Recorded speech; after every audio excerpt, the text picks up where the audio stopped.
भागलपुर के शाहजंगी स्थित प्राथमिक विद्यालय में एक एनजीओ द्वारा मिड डे मील वितरण के पहले ही दिन बड़ी लापरवाही सामने आई है, जहां खट्टे छोले चावल खाने से 15 बच्चों की तबीयत बिगड़ गई। पेट दर्द, उल्टी और चक्कर आने की शिकायत के बाद बच्चों को आनन फानन में सदर अस्पताल में भर्ती कराया गया, जहाँ स्कूल प्रशासन की अनुपस्थिति ने पीड़ित परिजनों के आक्रोश को और बढ़ा दिया। हबीबपुर थाना पुलिस की मदद से बच्चों का इलाज जारी है और उनकी स्थिति स्थिर बताई जा रही है, जबकि प्रशासन अब इस गंभीर लापरवाही के लिए जिम्मेदार एनजीओ और स्कूल प्रबंधन पर सख्त कार्रवाई की तैयारी में है।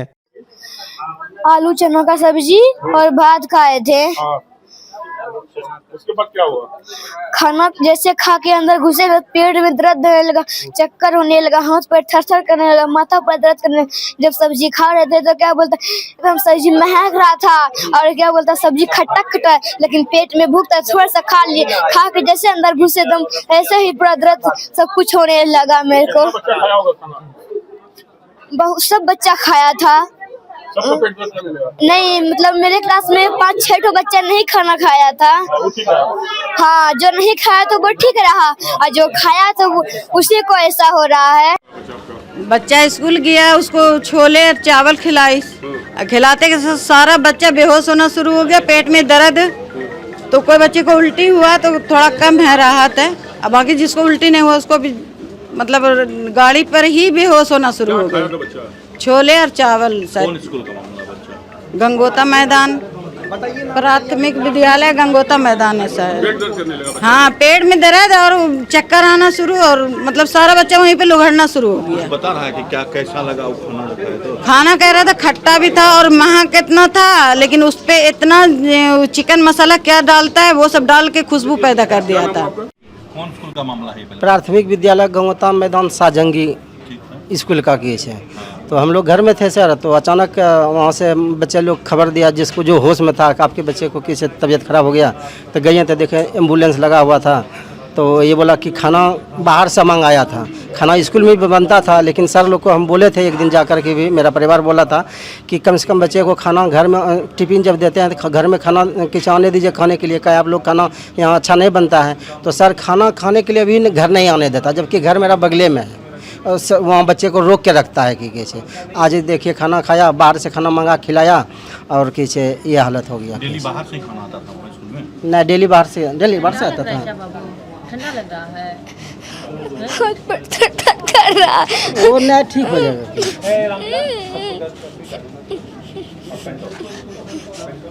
किस तरह का इलाज कर रहे हैं बच्चे को? जैसा कि अभी आप लोग देख रहे हैं कि अभी एक स्कूल गंगोता आलम बद्रेपुर से जो है कुछ बच्चे हमारे पास आए हैं और पता चला है कि जैसे उन लोगों को कुछ खाने में मिला था, जैसे कि चना आलू का सब्जी था और चावल था, और जैसे ही खाए इन लोगों को थोड़ा सा पेट दर्द और कुछ लोगों को उल्टी की शिकायत हुई है। तो बच्चे यहाँ हमारे पास आए हैं, तो बच्चे अभी सारे स्टेबल हो गए, उन लोग को सारा जो भी सुविधा मिलना था उन लोग तत्परता से जो भी इलाज करना था वो कर चुके हैं, और वैसा कोई भी सीरियस बच्चा नहीं है, सब अभी स्टेबल है। और आगे देखते हैं ऐसा कुछ होता है तो फिर आगे की इलाज फिर और करेंगे। कितने बच्चे आए हैं? अभी टोटल हमारे पास 13 बच्चे आए हैं और 13 के 13 भी हमारे पास स्टेबल है, सारे बच्चे भी। जी हाँ, सारे खतरे से बाहर? हाँ, सारे बच्चे खतरे से बाहर क्या कारण हैं। लग रहा है प्राइमरी? ये हो सकता है थोड़ा सा फूड पॉइजनिंग हो, और आज थोड़ा वेदर भी देख रहे हैं कि थोड़ा सा गर्मी ज़्यादा है, तो लेट से खाना खाए होंगे तो उस समय हो सकता है बच्चे को थोड़ा सा फूड पॉइजनिंग होगा। बाकी ऐसा कुछ अभी घबराने वाली बात नहीं है, सभी मामला जो है एकदम कंट्रोल में है। अभी सूचना मिली थी कि कुछ बच्चे एमडीएम खाना बीमार पड़ गए हैं। सूचना मिला, तुरंत हम यहाँ सदर हॉस्पिटल में उपस्थित हुए हैं।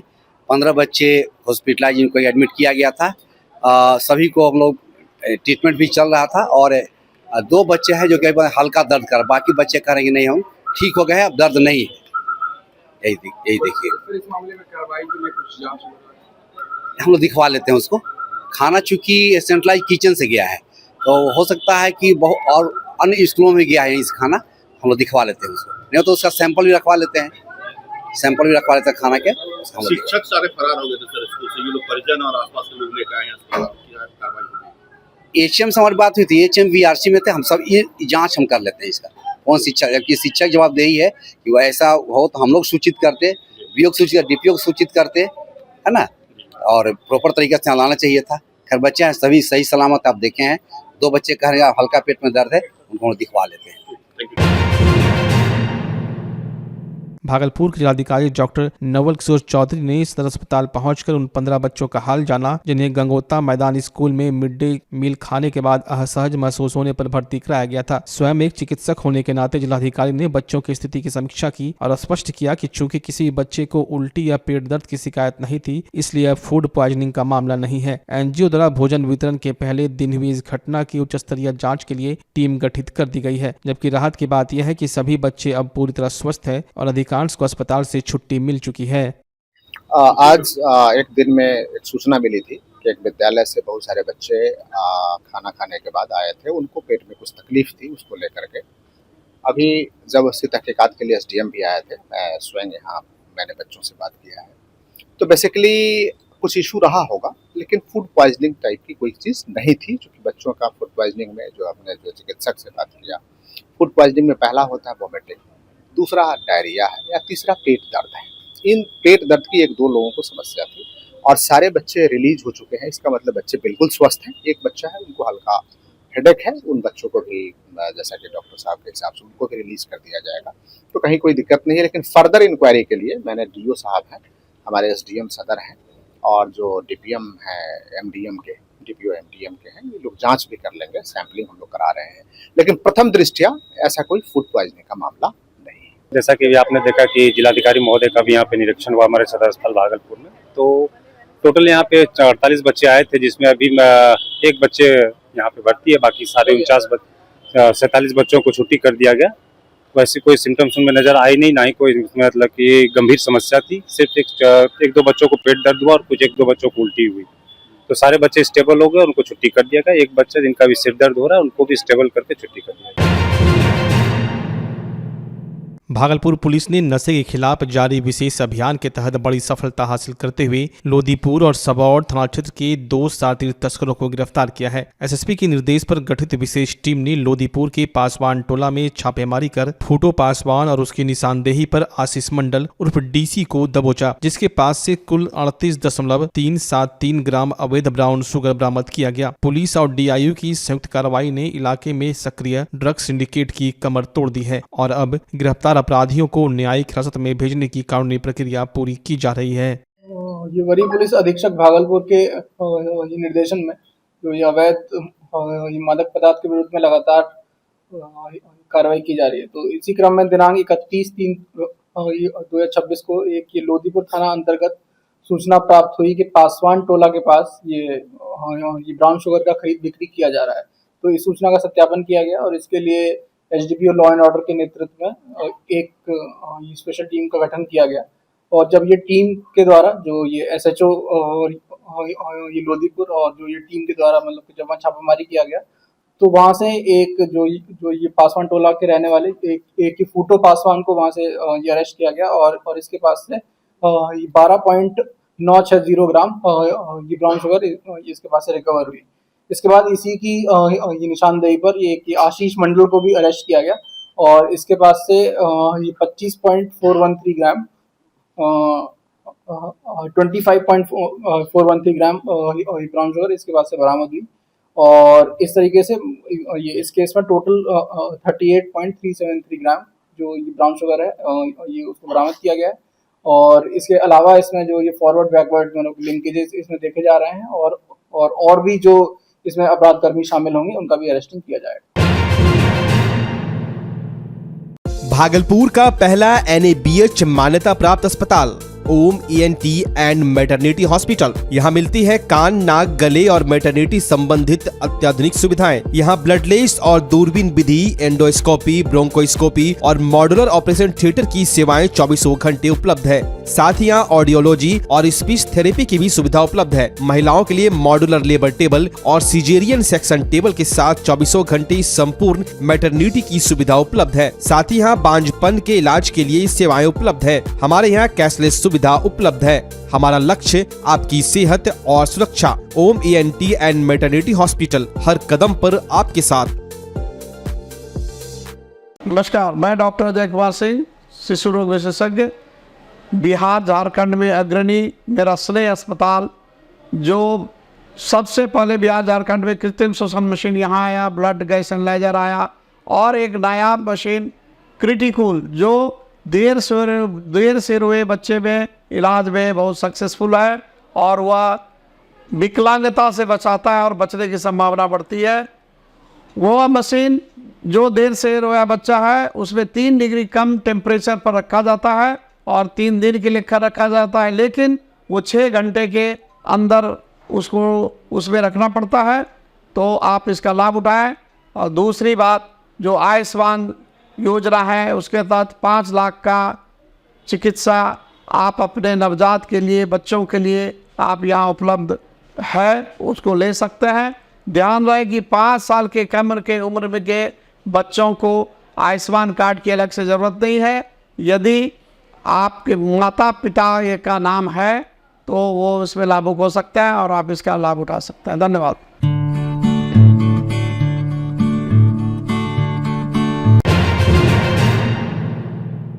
भागलपुर के जिला प्रभारी सचिव बी कार्तिकेय धनजी ने समीक्षा भवन में उच्च स्तरीय बैठक कर पश्चिम एशिया युद्ध के वैश्विक प्रभावों के बीच जिले में खाद्य सामग्री, पेट्रोल और गैस जैसी आवश्यक वस्तुओं की निर्बाध आपूर्ति सुनिश्चित करने के कड़े निर्देश दिए हैं। बैठक में प्रवासी श्रमिकों के हितों की सुरक्षा पर विशेष चर्चा करते हुए उन्होंने अधिकारियों को हर स्तर पर सतर्क रहने और आपूर्ति तंत्र मजबूत बनाए रखने को कहा। साथ ही उन्होंने आम जनता से किसी भी तरह की अफवाह पर ध्यान न देने की अपील करते हुए आश्वस्त किया कि जिले में सभी जरूरी संसाधनों का पर्याप्त स्टॉक उपलब्ध है और घबराने की कोई आवश्यकता नहीं है। आज भागलपुर जिले में हम लोगों ने यहाँ पर गैस, केरोसिन, पेट्रोल, डीजल और जो भी सामान्य जनमानस के लिए जो भी आवश्यक सुविधाएं हैं उपलब्ध कराने के संबंध में एक समीक्षा बैठक की गई कि यहाँ पर गैस की सप्लाई, पेट्रोल डीजल की सप्लाई, अन्य जो एसेंशियल कमोडिटीज़ है उन सब की सप्लाई क्या स्टेटस है, उन सब की समीक्षा की गई। यहाँ पे सभी लोग आए हुए हैं, जिला के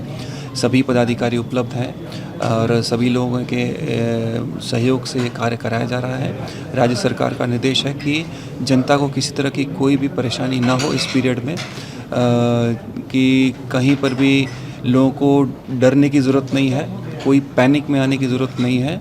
गैस का सप्लाई, पेट्रोल डीजल का सप्लाई सब कुछ स्ट्रीमलाइंड है। कुछ अंतर्राष्ट्रीय कंडीशंस डेवलप हुई हैं जिसके लेकर के जो चिंता है लोगों के मन में उसको हम लोग कैटर करें। हम सभी लोग अलर्ट मोड में रहें, सभी तरह की तैयारी रखें और जनता को किसी तरह के पैनिक में आने की ज़रूरत नहीं है। और हम लोग कैसे नॉर्मल लाइफ जी रहे हैं उसी तरह हम लोग चलते रहें सभी लोग। ये हम सभी को मिल करके इसको सुनिश्चित करना है। आम लोगों से सर क्या अपील करना चाहेंगे? सभी लोग अपना नॉर्मल रहें। तिलका मांझी भागलपुर विश्वविद्यालय के करीब 2669 पेंशनरों ने पेंशनर संघर्ष मंच के बैनर तले बुधवार को अपनी लंबित मांगों और बकाया राशि के भुगतान को लेकर कुलपति को आवेदन सौंपते हुए उग्र विरोध दर्ज कराया। लंबे समय से पेंशन में देरी और प्रशासनिक उदासीनता झेल रहे इन बुजुर्गों ने गहरी नाराजगी जताते हुए स्पष्ट चेतावनी दी है कि यदि केवल खोखले आश्वासनों के स्थान पर शीघ्र ठोस कदम नहीं उठाए गए तो अपने अधिकारों के लिए आंदोलन को और तेज करने पर मजबूर होंगे। विश्वविद्यालय प्रशासन की खामोशी के बीच अब यह देखना होगा कि जीवन भर सेवा देने वाले इन कर्मचारियों को न्याय कब मिलता है। बिहार के तमाम विश्वविद्यालयों के पेंशनरों को पेंशन मिला, सिर्फ तिलका मांझी भागलपुर विश्वविद्यालय को अनुदान सरकार ने नहीं भेजा। जब अनुदान नहीं भेजा गया हम लोगों ने आके वार्ता करना शुरू किया। आज ये दूसरी वार्ता है हमारे कुल सचिव से। हम लोगों का सिर्फ इतना कहना है कि सरकार से आखिर भागलपुर को ही, पिछले बार भी ये घटना घटी, पिछले बार भी दिसंबर, जनवरी, फरवरी का अनुदान बाद में मिला, फिर हमको टाइमली नहीं पेंशन मिलते रहा, अभी भी फिर यही हालात है। हमारे पेंशनर को पेंशन समय पे नहीं मिलेगा तो वो उसके कारण बहुत सारी परिस्थितियां प्रतिकूल हो जाती हैं। अभी रजिस्ट्रार साहब ने हमको सिर्फ इतना कहा है कि 15 तक वेट कर जाइए। हम 15 तक वेट कर रहे हैं। 15 के बाद पेंशनर एक रणनीति के तहत विश्वविद्यालय में जब तक पेंशन नहीं मिलेगा तो पेंशन हम लोगों को रेगुलर नहीं मिल रहा। पिछले साल भी 3 महीने का पेंशन के लिए संघर्ष करना पड़ा। इस साल भी दिसंबर, जनवरी और फरवरी के पेंशन के लिए संघर्ष करना पड़ा। बाकी बकाया वगैरह तो है, कुछ हो रहा है, कुछ रुका हुआ है। लेकिन जब रेगुलर पेंशन पर आफत आ गई, सरकार और विश्वविद्यालय के बीच क्या चूहा बिल्ली का खेल चल रहा है मुझे नहीं पता। हम सभी डायलमा में हैं। यहाँ बताया जाता है कि सरकार ने पैसा नहीं दिया। सरकार से सीधे सीधे पूछने के हम लोग कोई हकदार नहीं है। हम तो अपने हमारे 2663 पेंशनर हैं भागलपुर यूनिवर्सिटी। कोई संतोषप्रद जवाब नहीं मिला हमें। उन्होंने कहा कि हम सरकार से पैसा मांगते हैं, सरकार पैसा नहीं भेज रही है। तो हम लोगों का तो जो एम्प्लॉयर हैं, हम जिनसे पेंशन पाते हैं, जो हमारे अथॉरिटी हैं, उन्हीं से हम बात करेंगे। हम तो सरकार से बात करने के अधिकारी नहीं हैं। देखते हैं कि क्या होता है। इन्होंने कहा है कि 15 तक आश्वासन मिला है। अभी जो आपसे सारे पेंशनधारी लोग आए थे यहाँ पर, बहुत शांतिपूर्ण ढंग से बातचीत हुई। फाइल डिपार्टमेंट में है, 15 दिन का समय में आके 15 दिन में जो ही यहाँ सब फंड रिलीज हो रहा है। तो फंड रिलीज जो ही मेरे पास में आएगा 2 दिन के अंदर कहना है कि सिर्फ भागलपुर यूनिवर्सिटी के ही पेंशनधारियों को कभी भागलपुर टारगेट रहता है, कभी विभाग टारगेट रहता है। ऐसा कुछ नहीं है। 2 बार टारगेट बनाया जाता है। जो ही फंड रिलीज होगा फंड आएगा, उसके बाद में ना हम सारे कहाँ से रात में आया वही बात बड़ा हुआ।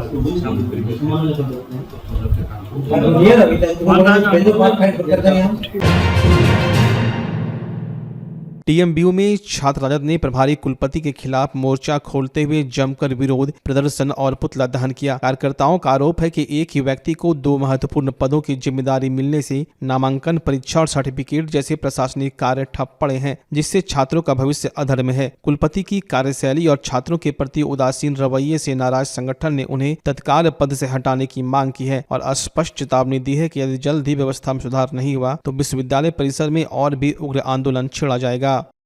हम पहले भी लिखित दे चुके हैं कि एक व्यक्ति 2 पद पे लगातार हम लोग पेपर के माध्यम, सोशल मीडिया के माध्यम से कुलपति को अवगत कराने का काम किया, लेकिन गहरे नींद में कुलपति हमारे सोए हुए हैं।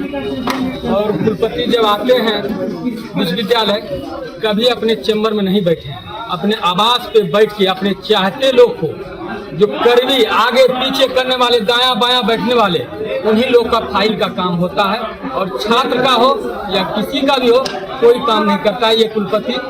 इसलिए हम लोग आज कुलपति का पुतला दहन किए। राजद का शांतिपूर्ण तरीका से पुतला दहन किए और एक व्यक्ति को 2 पद दिया है विश्वविद्यालय प्रशासन। और इसके पहले 2 दिन पहले हम लोग रजिस्ट्रार के आवेदन दे चुके हैं कि उनको एक पद से बर्खास्त कीजिए, और वो आश्वासन दिए, लेकिन अभी तक ऐसा नहीं हुआ। इसीलिए हम लोग को एक कदम उठाना पड़ा। हम लोग शांतिपूर्ण तरीका से किए हैं। अगर कार्रवाई हुई तो ठीक है, नहीं तो हम लोग आगे की रणनीति तैयार करेंगे।